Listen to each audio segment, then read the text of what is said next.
Morning, everybody. This is your 1 or 2 minute warning to fill up your coffee, grab a donut, whatever else you need to do before we get started with Bible study here in about 1 or 2 minutes. Oh, this will be fine. Oh, yeah, right. I just flipped off. I was like, I don't want to watch anything. The little bit that I did see on Facebook when the TV was on, so everybody's freaking out like it's just a bizarre spin to put on it. That's not Sections of discussion of people's work yesterday. It's illegal and possible. No, it's not. It's not. it's not. 24 weeks. It's I'm pretty sure.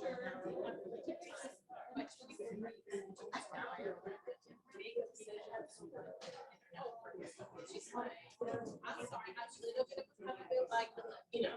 It's 20 weeks actually. Yeah. Oh, that's right. That's legit that happened. so we're having problems. And she says, you know,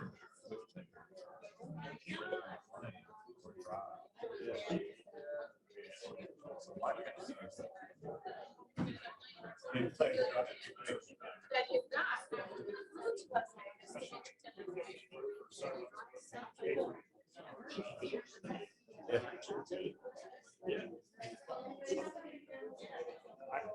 I'll be curious where it goes. I just thought that was funny thing to because I didn't think about it. She's right. Like, some people go a long way. But you can't go a long way. Flying out to California. Yeah, right. So, Over online. Yeah. I swipe right, she swipe right. Get the plane ticket. You know what I mean? Like, that's all it takes. And then it's like, and then you act like it's a big deal to fly. I know I don't know. I really thought my friends were smart.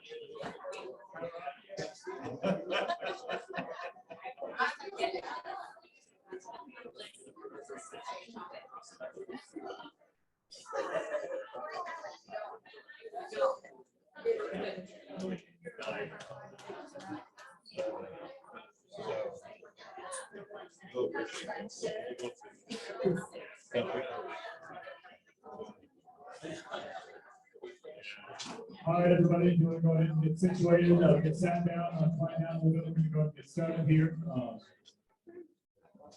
I know we're a couple of weeks removed from what we were discussing the last time around, and so we'll kind of dive into that in a moment. I'll try to kind of refresh you a little bit about where we're at. The first thing I wanted to do, though, quickly was just comment a little bit about the fact that I was in St. Louis this past week. For those of you that did or didn't know, again, I was there for another class. It was a really good class. It was a lot of fun. I got to go out there and spend a bunch of time with the whole variety of guys. Some that are in my class, met a bunch of other guys. But it's again, just this process, part of this process that I'm in ministerial formation, pastoral formation, and it was a class about things I find really interesting. Maybe some of you wouldn't, some of you wouldn't, but it's a bunch of, it's a systematics course, which is how we fit all of our different doctrines and theologies together, and pieces about how we were able to get the creeds that we have, how some of that was formulated, and really the kind of the idea of the rule of faith. What are the rules and standards that we ascribe to when we confess our faith, when we, even in terms of how that moves into the Reformation and the pieces that were, more spelled out in greater detail by that point. And so, lots of really good stuff, and I just, thank all of you for, as members of the congregation, for continue to support me through this process, continue to provide prayer and support for my process of ministerial formation. Any questions about any of that, or anything anyone's curious about before we dive into the Bible study this morning? Am I passing my classes? Should I just leave it at that, not answer, or? Of course I'm passing my class. Like my dad said. Yes.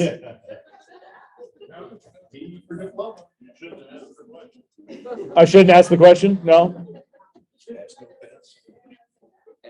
So to kind of remind you where we're at a little bit, again, it was 2 weeks ago when we were looking at this the last time around, and a quick note on that, just next week is the July 4th weekend, and so we won't be having Bible class next week, so we're going to have another week in between. We're going to dive into this, and then we'll pick up again in 2 weeks.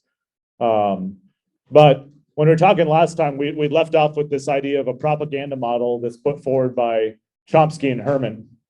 And if you remember, and see how many of you did your homework over the last couple of weeks. I just got done with a week of a whole bunch of homework. But the question I kind of posed to all of you is that as you're consuming media, as a disciple of Christ, as you're, whether it's watching TV, reading news articles, Facebook, various media sources, the question of how often you hear those pronouns about we or they, the impersonal, just this abstract, unidentified, not a we is that's actually specified, but just an abstract we that somehow you're a part of because of whatever you're listening to, whatever you're consuming, or a they that's somehow over there that again isn't specified, isn't defined, that's something that you're supposed to fear or not trust. So it's a matter of we're asking you to trust in these abstract pronouns.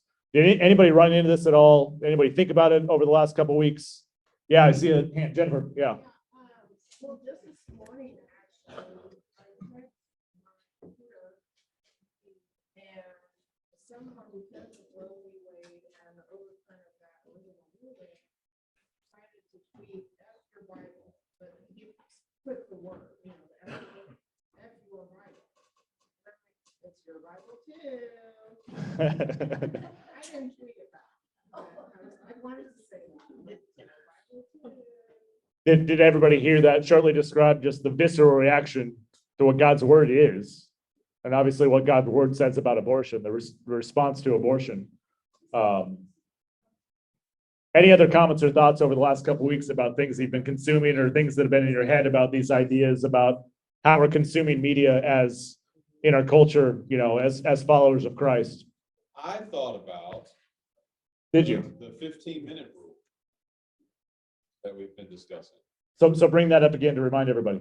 So you gave, I don't remember the study you cited, but it was a study that you cited that said if you stay on one topic in the news for 15 minutes or more, it starts to change your thinking. And so then with the overturn of Roe v. Wade, I'm trying to check into the hotel at the district convention, right? And so they've got the TV there in the lounge and it's just on the news.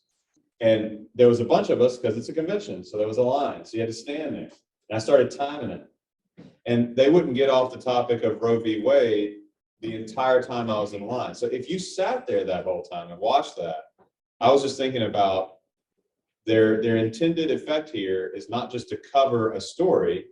They could have covered the story and moved on to other stories, but they just sat on it in order to make sure that their viewpoint was the one they wanted you to start adopting.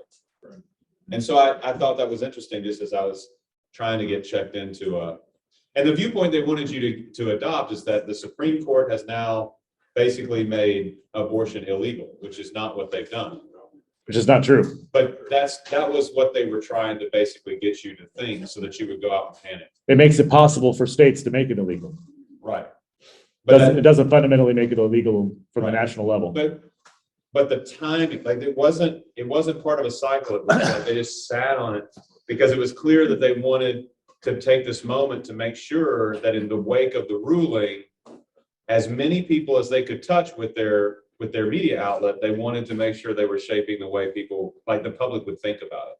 Well, and you think about that from the standpoint of the time you spend consuming media, and because of those kinds of narratives that get presented that are non-scriptural, even if well, they're not very often scriptural, so I'm not going to say that. But the alternative narratives for what your life is, and fundamentally it gets down to a first commandment issue of where do you cling, where do you trust, where do you turn when life is hard or when you're trying to make sense of the world? Do you fear, love, and trust in God above all things, for all things, knowing that He's the source, knowing that He's given you everything that you need? And so even in those moments that are hard, those moments you're trying to make sense of the brokenness of the world, do you turn to God? Whereas I would argue that quite regularly, the narratives that get presented in all different sources of media that were presented, that we see in our world, whether that's news media, whether that's television and sitcoms or movies or social media, whatever it happens to be, they're often done so in a way that's calling you to fear and trust and love in other things other than God and break the first commandment. Whether it's malicious and intentional, sometimes I think it is.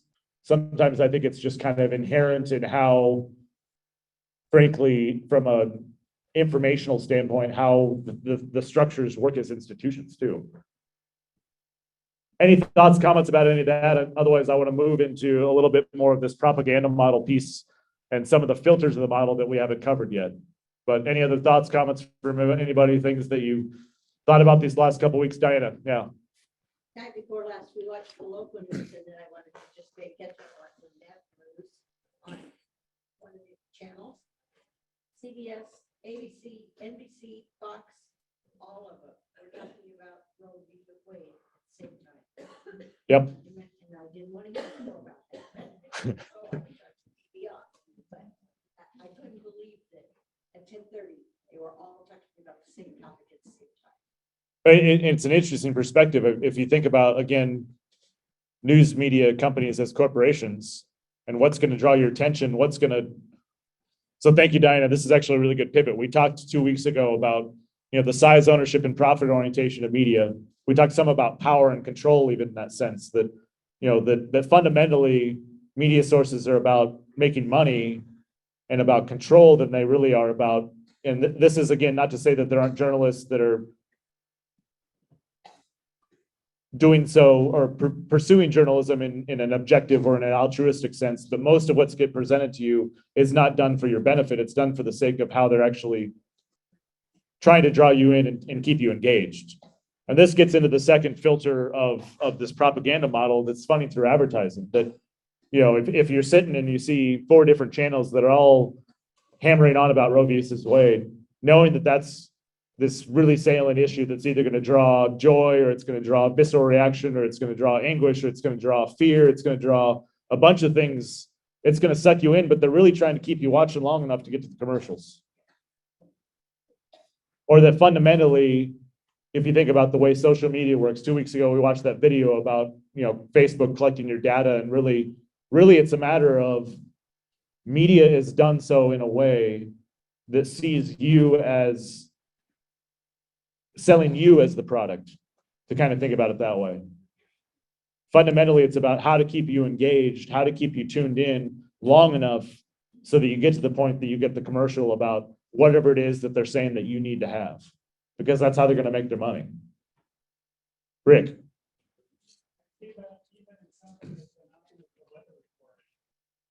Absolutely. Rick is talking about weather for those, if you can't hear him. Yeah. Here's what the weather's gonna be this afternoon, but if you wanna know what it's gonna be tomorrow, tune in later when you don't hear what. Yep. Or it's the little teaser of even the local news. Car crash here or murder here, more at 11, more later. Suck you in. My favorite weather is like when they're like, ooh, it's a hot one out there today. And if you're hot, call so-and-so's air conditioning. Like, just absolutely explicit. Yeah. Those are my favorite when it's explicit. Yeah. So there's a couple guys that do a podcast on sports stuff that I like to listen to sometimes, and they're explicit, but in this way that it's like they're just shoving it in there, and they like to talk basketball a lot, NBA basketball. And the one guy sometimes will say, well, this is a great game that I love to watch that you can watch on ESPN Hardwood Classics, and he's quoting specific shows that will replay old games. And it's clearly that he's shilling for ESPN and plugging this show without making it completely obvious that he's plugging the show. And so it gets into product placement. So a little bit again with this, another thought about this though, in terms of how we know what we know or what information is presented to us. And I think this is especially true of news, but I think it's true of lots of different sources, is just being cognizant then of whatever's getting framed, however it's getting presented, what they're selecting to focus on, how they're selecting to focus on certain key points of an issue, and how broad of a perspective you're getting about what that issue is. It's going to be done so in a way of being mindful of who are our advertisers that are paying for this program. And being cognizant then of, how much are we really going to push against whoever our advertisers are to say negative things about them, because we know that they're ultimately paying the bills. We're not doing this from the standpoint of what's best for you. And, I had a class in undergrad that pointed this out really clearly. And for part of the class, we'd read the New York Times pretty regularly. You could get the New York Times down at the student union on campus. And the professor pointed out, and he pulled up and we looked at the advertising section, and there was a whole bunch of stuff from GM. And timing wise, this is some of this, I mean, it's kind of gone up and down about, is the car industry going to make it? Matt, you could talk about this much more eloquently than I, Matt Hodges over here, but is the car industry going to make it? Or are there times that we need to bail out GM because they're struggling, they're overextended? But within that, then what is the New York Times presenting about what they're going to write about GM, knowing that there's this big full page ad right there in their paper? And so it's just something I think, again, to always have in your mind as you're consuming media as a disciple of Christ, to recognize that what's getting presented to you, the way that it's getting presented to you, again, the breadth of the scope of how much of an issue are you really getting is in some ways fundamentally getting framed by who's paying for that television show or that source of media to exist. Elroy, yeah. This week, there was a problem on Channel 10, or they had a technical problem. And what they discovered is the only thing that they could actually send out were commercials. Let the newscast, the whole half hour, you got about 30 seconds of it at the end, but you got all the commercials. Yeah. It's interesting. I don't know if everybody heard Elroy, but they clearly got all the commercials in. They're having technical difficulties on the rest, but make sure you got the commercials. Record the news all the time while we're eating dinner. If you find out in a half-hour program, when you go play it back, you get rid of all the commercials. You only get about 14 to 15 minutes of news. All the rest of the program. Yep, absolutely. And as we talk about these things, just to kind of help overall reframe of where we're going to get to with this class a little bit as we finish these filters.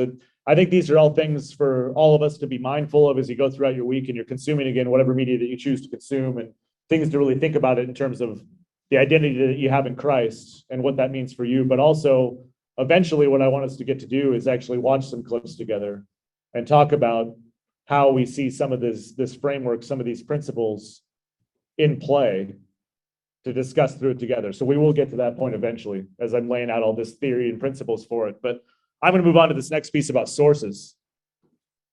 And this is, again, an interesting, almost conflict of interest that's in place, especially in news media. You'll see it in other instances, but news media is the easiest way to see it. And so if you're CNN or your Fox News or your MSNBC or the New York Times, the New York Post, whoever happens to be, and you have reporters that are doing their work there and they're doing it well, they clearly need sources in order to get information about what it is that's going on. And so it could be something as simple as, we've got an inside person that's up high in the FBI, and that person is willing to talk to us off the record or give us background on the story that we want to do. So how do we present that story that doesn't jeopardize that source that we have, or doesn't burn that source, so that you're unwilling to write something critical about the FBI? Or maybe it's somebody, we talked 2 or 3 weeks ago about how the Iraq war was covered and the transition of not showing bodies coming back anymore. And what's the source that you have within the Pentagon or within the military? And then I also think it works the other way too. Because again, when you think about news media in particular, they're presenting a narrative about how to make sense of life. They're presenting an alternative that isn't fear and trust and love in God. And so whatever narrative they're presenting, and Diana talked about 4 different stations that are talking about Roe versus Wade. They're all talking about the same issue, but maybe they're presenting different narratives about what that means. Maybe there's one that's saying all abortion is illegal, which isn't true. Or maybe there's some that's saying this is horrible because it's a affront upon women's rights. And maybe some or others, another one saying something about the victory that 49 years this has finally happened. And so whatever sources then you have, you're going to bring in that are going to help reinforce that narrative. And so there's this, I mean, it's kind of duplicitous in some ways, this connectivity between the sources that news media need in order to tell the story that they need, but then they also tell the story in a way that doesn't burn those sources. And so it just gets to the whole fact that it narrows the scope or narrows the amount of information we're actually getting as we consume media, and to be cognizant of that. Steve, did you have, Yeah, one of the things I hear all the time when I hear it in the news, I kind of just shut off and it always starts with you just using any president as an example. Someone who's close with the thinking of the president. And when you hear that, I just turn off right away. And you hear it all the time. If you really look for it, you'll hear it. It's like, you don't want to name a name, and how do they know the thinking of the president? It's like, Which, for me, in terms of having been, when you're taught about how to do a speech in a communications class or whichever, and you're supposed to say, according to such and such, and I quote. Yeah. And you're actually Yeah. providing a source, you're providing the information rather than this. Another thing on that same note, someone close to the president that we're not going to name, or we don't know how close, we don't know whether it's even true.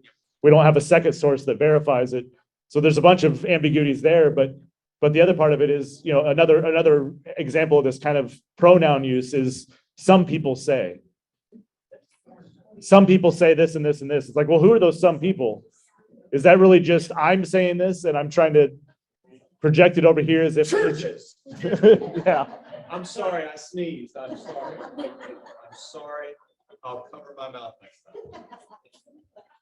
But it becomes disingenuous because it isn't actually giving a face or a name or attribution to who you're really talking about. For now, yeah.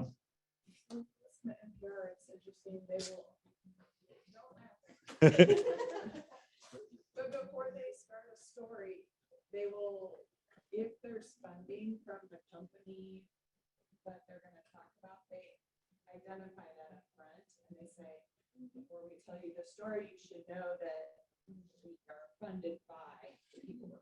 we're gonna talk The Cargill paid for this story that we're going to talk about agriculture. about. Yeah, yeah. Right.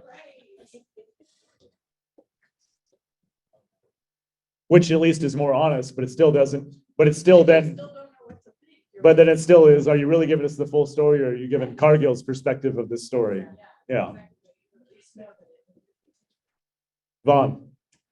It's kind of interesting, coverage of the Roe versus Wade issue. And they try to show that they're a fair and balanced news source because they show the pro-abortion and they show the anti-abortion. But if you notice, it's about 85% quotes and interviews with people who are against abortion, and about 50% quotes with people who are against abortion. And they also, big giveaway is when you see the newscasters really stop the overturn Roe versus Wade. They're so somber, it's like they can't believe this happened. And it's almost as if, they're saying it was a legislature. Yeah. That's just the way. Or here's one. So this week before the thing came out on Friday, I'm at the gym and I'm watching the news while I'm at the gym. And really, to me, I need to talk to these people.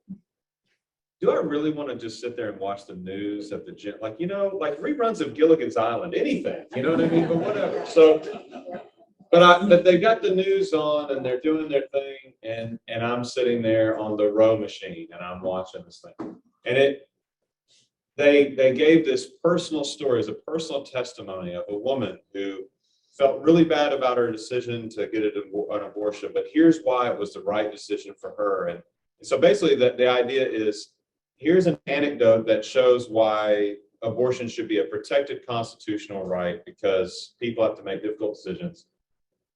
But there was no piece, there was nothing in that piece that was data. It was an anecdote. And the plural of anecdote, I don't know if you're aware, is not data. You just stick an S on it and it becomes anecdotes, right? And so, but what was funny when I was thinking about the way they were presenting the story is here's a personal testimony that's supposed to be something that's supposed to change everybody's mind about the whole issue, even though this is just one person's personal story. And they didn't supplement that. Like that would have been fine if you supplemented it with data, but they didn't back it up with national aggregate data or anything. It was just the one story. And I'm a qualitative researcher, not a quantitative. So in other words, I do personal stories all the time in my research, in my academic stuff. But that's how I know that you can't just put the personal story. There has to be other data with it. And so like I was maybe in a unique position to catch that. I don't know how many people watching that clip would have caught that, Everybody get all that? Yeah, Vaughn, go ahead. Exactly. And the other part of that is they they showed that person who had to do this, it was the right decision, but what they never showed is the woman who had an abortion, who had all kinds of physical complications from it, who was racked with guilt still 20 years later, Right. that she killed her child. That never comes through. Well, but I think even if they did, Vaughn, even if they did show both examples, It's still not, it still fundamentally changes because what it's doing, what I think it's doing in part, it's using a personal story to draw on your emotion right. and So even present if they did that other one- yeah. Even if they did the other one, Vaughn, they're just trying to keep you glued to that story long enough to sell again. Like it all goes back to, this is a product and we're keeping you invested because there's a little girl on the street corner in rags playing a violin in the rain. They're just playing on your emotions to get you to stay tuned in long enough. And then even if they showed both, you latch on to the one that makes sense to you, that you really feel with, or maybe you're at the other one, you're like, I can't believe that person said that, and you're mad at it. And then it's presenting things and saying they have value. Presenting things that say that they're important.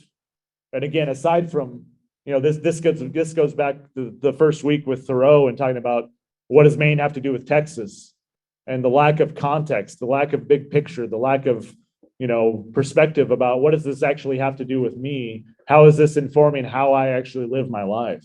In other words, I'm trying to say that it's so clearly not about truth. It's literally the same as an episode of Donahue, Jerry Springer, or Oprah, because they were so clearly just trying to play on people's emotions about this woman's personal story, so that you sit there while you're, I don't know, eating chips or ironing, or you're stuck because you're on a row machine, and you sit there and you go, oh, you know what I mean? Like that's all they want you to do. And then you see the Dodge Ram commercial, and you want to buy the Dodge Ram. Dodge Ram. Yeah. Yeah. With the Hemi. Yeah. And I think another I point. feel so bad. I want to make myself feel better. I'm gonna go out and buy me a Dodge Ram with a Hemi. And I think another thing about this too is, when you think about the word propaganda, and it goes a couple different ways. Sometimes there are two sides to a story. Sometimes there aren't. And I think journalists are trained in a lot of ways to always try to find what's the other side of the story. If you're looking at genocide, I don't think there's a side of the story that says that there's value somehow that genocide is a good thing.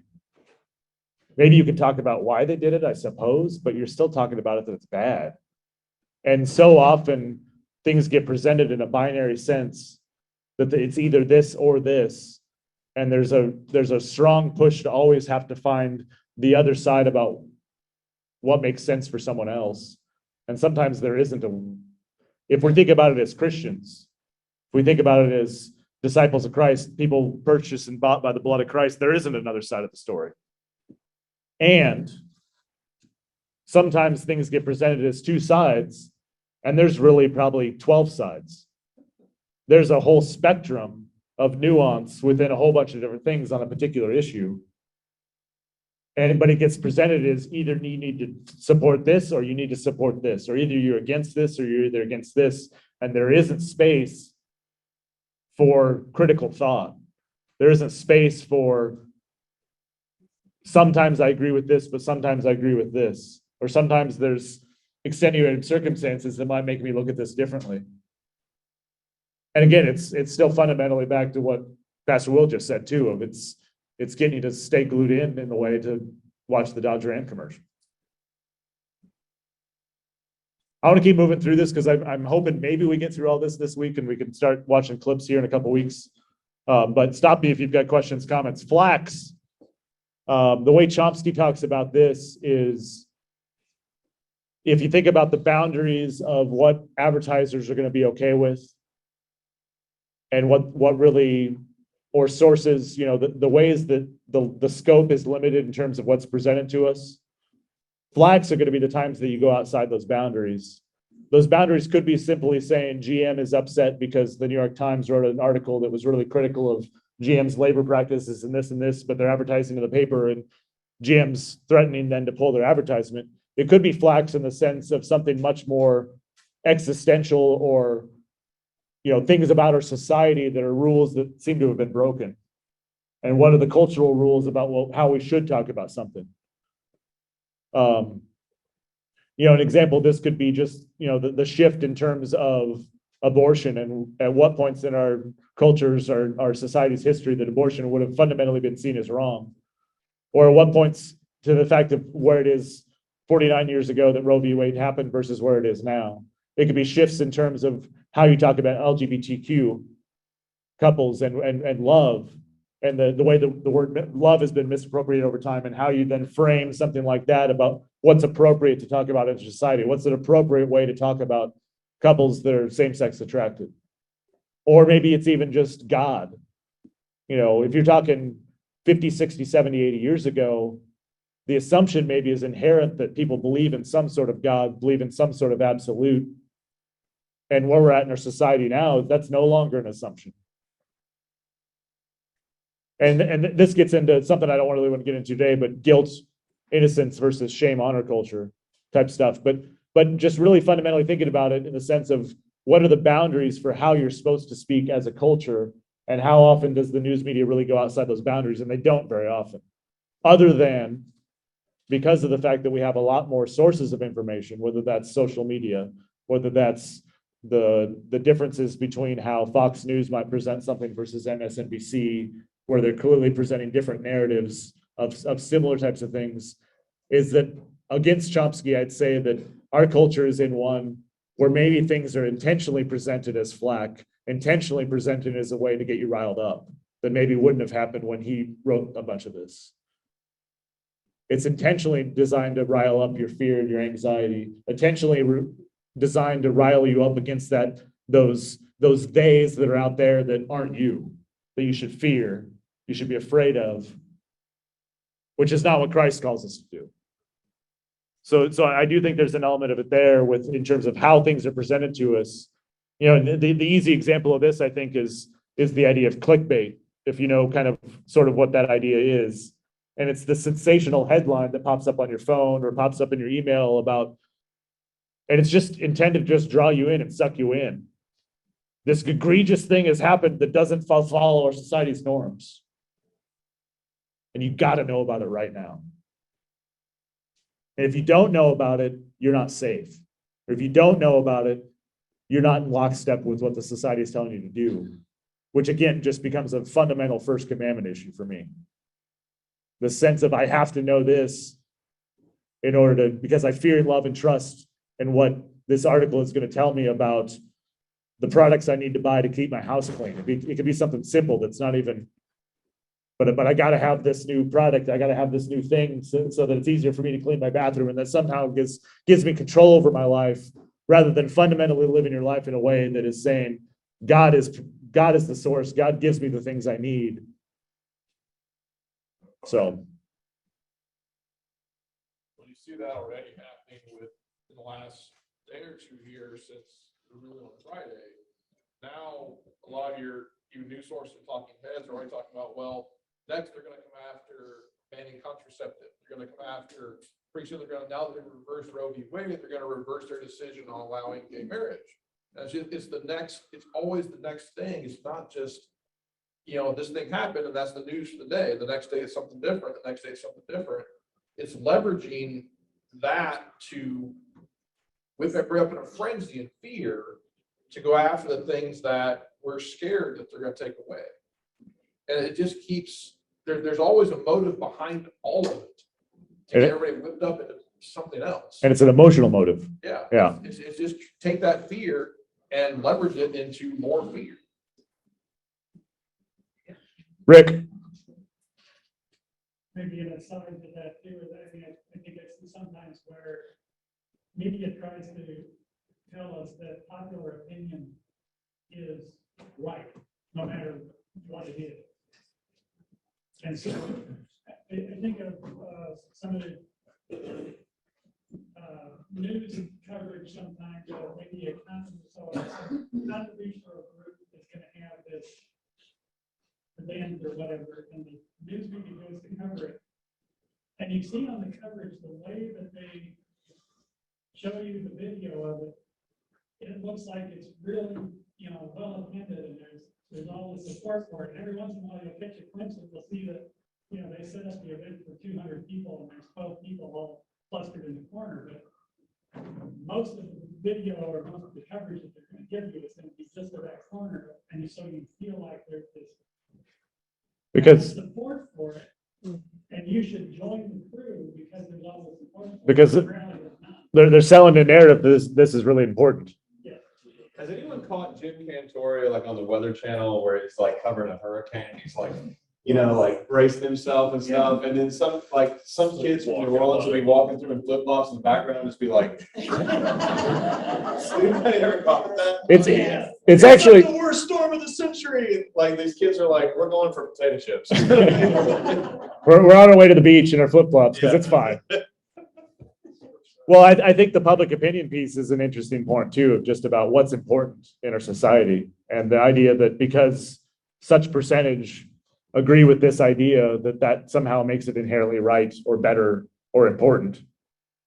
So when I first got to, I'll come to Yvonne in a second. When I first got to the seminary last August, Dr. Mark Rockenbach, who used to be at the district office here, and he's a PhD in psychology, and he's also ordained, but he was going through some stuff with us about the prevalence of sex addiction in our society and the prevalence of sex addiction even within the church, including porn and a variety of things. And so he put up some statistics, and I think they were either done by Gallup. I think they were Gallup, if I'm citing it correctly. But the percentage of people in our society right now who, I'm trying to think how it's worded so I get this right. The percentage of people who don't think viewing porn is wrong is like 62%. The percentage of people who think that not recycling is wrong, or no, I'm saying it backwards. The percentage of people who think viewing porn is wrong is like 32%. The percentage of people who think that not recycling is wrong is 62%. So double the amount of people in our society think that not recycling is worse. Well, it doesn't really say that exactly, but it's the idea that double the people think that it's wrong to not recycle versus watching porn, which is so fundamentally against what we obviously confess, teach, and believe and know about what God's word says. Vaughn, yeah. What he said about the public opinion reminded me that I kind of go through it 3 times. And you're saying, this shows how out of step these justices are with the public opinion. Like, I don't think justices are concerned with public opinion. They're concerned with what the Constitution says. But this is a thing. Yeah. They remove that. Well, then it also even brings up the question of should they be concerned with public opinion? No. That's a different question too, Tiffany. Yeah. I was gonna say that about public opinion. So I control, but so Dan and I, we have a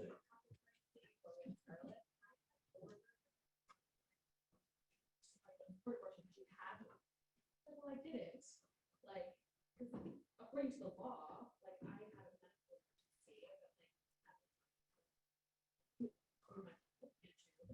not vital, I would not have lived. And like, that's not an abortion. It is made to seem like an abortion. A lot of the public opinion believes that it is, but like, it is legal in Nebraska. It is legal almost everywhere. It is legal in Texas right now to do that. So like, the public opinion is often very wrong, and they will tell you that like the knowledge that you have on like the topic, like you're wrong. You know what I mean? Well, I think what you're saying too, for me, fits in my mind with what Todd was saying a second ago of taking what is actually true about Roe versus Wade, and then extrapolating it to mean it's going to mean this, this, and this, and this that you have to be afraid of. That's coming next. Or he might even just flat out say it already means this when it doesn't. Just fundamentally breaking the 10th commandment, saying things that aren't true.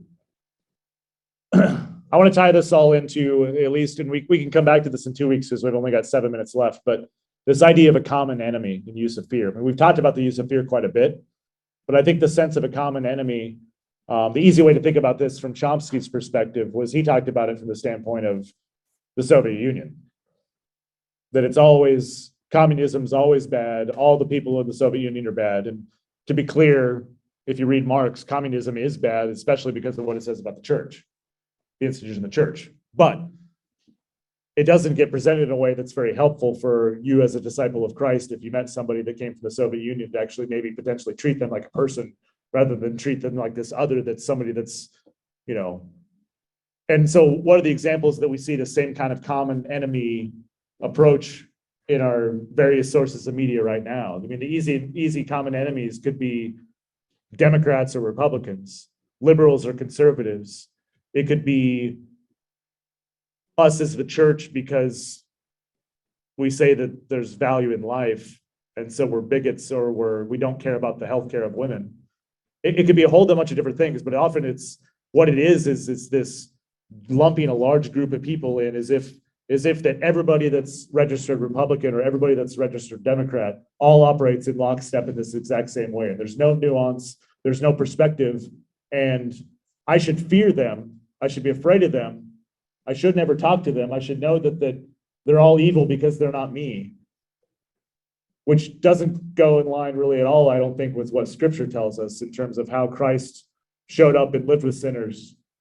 And even then presenting us with an opportunity then to think as here's the good news we have that we know about who Jesus is. Here's our opportunity with Matthew 28 to go and share that, making disciples, to be his witness, to be his advocates, to be his ambassadors in the world, to talk about who he is. If I walk up to somebody that's very, very pro-choice and I'm already seeing them as my enemy because they don't agree with me, if I'm already letting the media that I'm consuming then frame that in a way that I'm not ready to show up and show them love, which showing them love doesn't mean necessarily that you're not willing to talk about what God's law says, about here's how God calls us to live and here's how God calls us to act. Doesn't mean you don't do that. I just mean much more fundamentally to that from the standpoint of I've already prejudged them that they're this other, they're this enemy of mine, when really in this world when we're living in, I mean, Paul talks about the fact that our battle is not against flesh and blood. Our battle is not against other people. Our battle against the forces of evil in this world. Our battle is against the devil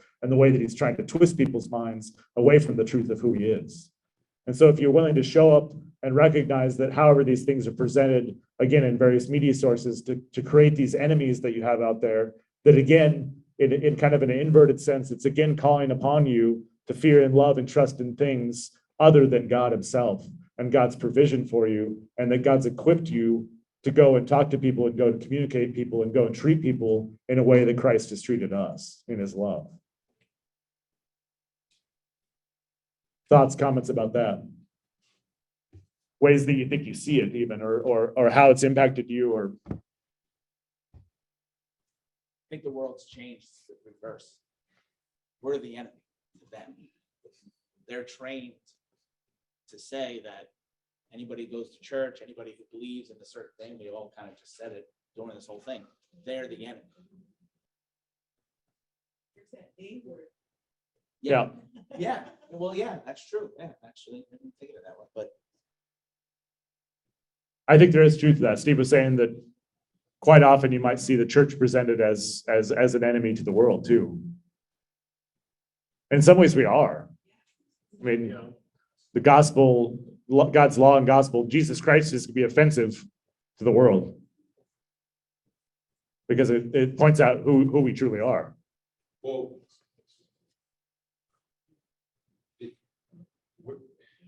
we're not the enemies of the world.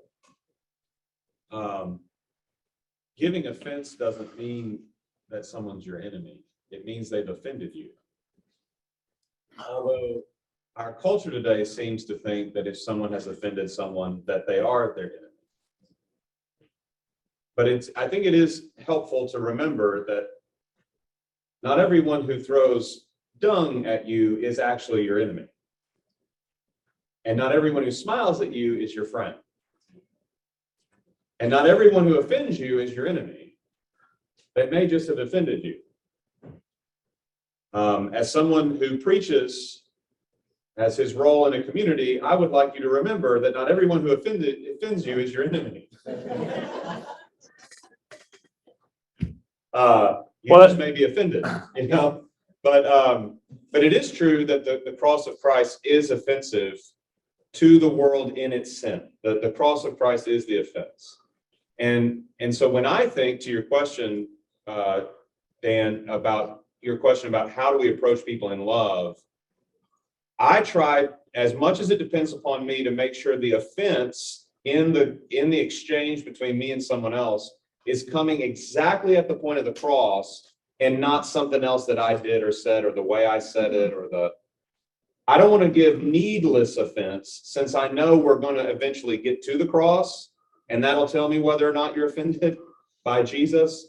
So I try to make sure that as little as possible, as far as it depends upon me, I try to take away as much of that offense as possible, so that if you're finally offended at Jesus, you're offended at the right spot. Good, but I don't want you to be offended that I was a jerk to you. Well, that's well said too, because of the fact of the ways that the church gets seen as an enemy to the world is because of how it's framed and presented, that we're not actually, Brunel, you had your hand up. I was just thinking about how things have changed such that I feel like we're pressured into having an instant, passionate response on one way or the other. And I have to tell you, I'm as offended oftentimes by people that I might agree with in principle as I am by those that I do not agree with in principle, by the way that they are treating people and or trying to guilt you into behaving the same way they do, rather than it being a chance to love people the way God loved us, because his loving kindness is what draws us to him. Not this, you're wrong, in your face kind of mentality, but all of this stirs up this instant, you must make a decision, you must align here or there. And then this behavior that then vilifies the other person because you didn't immediately agree with me. Right. And now I need to convince you that you're wrong. Right. Why can't we just? You need to be in a tribe. Rather than saying, hey, why don't you tell me a little bit what it feels, tell me what it feels like to be you and where you're coming from. And maybe then I can see the kernel of moment that God opens up the door to share a little bit of the gospel.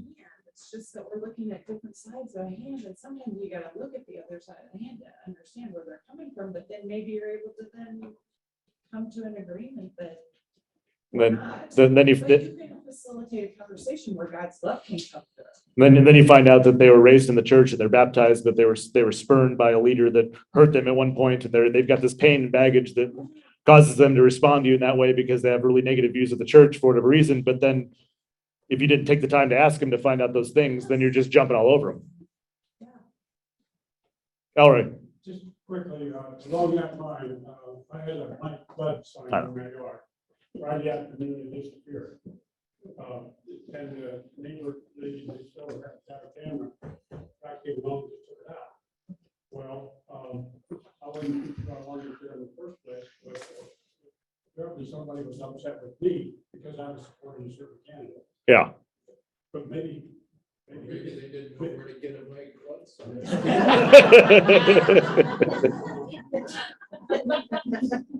Well, When it comes to this class, we're now debating truth.